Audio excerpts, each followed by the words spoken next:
Bakit pa i-defend natin ang sarili natin na hindi tayo masama? Totoo naman na masama naman talaga ang ugali natin. Yan kasi ang mahirap eh. Papaano ba yung magpakatotoo tayo man? Tao tayo, hindi tayo santo. Meron talaga tayong good at bad side. Pero hindi lahat naiintindihan yun. Kasi ang dami nga namang tao talaga na feeling perfect. Hoy, ang safeguard nga, 99.9% lang ang pwede niyang pataying germs, may 1%. Ikaw perfect, 100%, ang linis mo. Minsan, may mga sitwasyon talaga na kailangan natin ilabas ang sama ng ugali natin. Ano yun, Beha? Inaway-away ka na, napakapakan na pagkatao mo, tapos okay lang.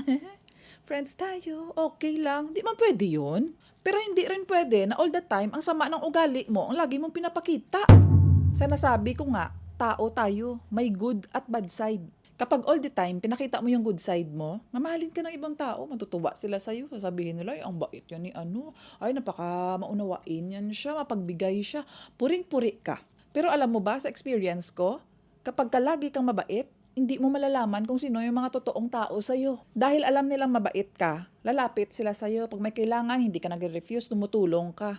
Pero based sa experience ko, hindi yun yung mga totoong tao. Yung mga totoong tao, yung pinapakita nila yung sama ng ugali nila sa'yo.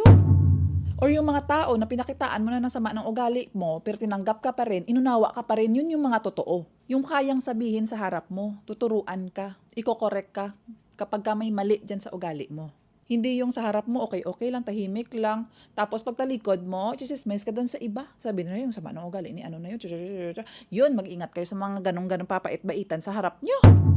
Kaya ako natuto na ako, kung ayaw ko sa'yo, hindi ako makikipagplastikan, hindi kita kakausapin, iwasan na kita.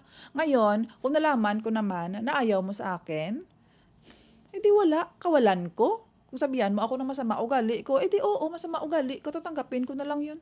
Enough na sa sugar coating, baka totoo na lang tayo.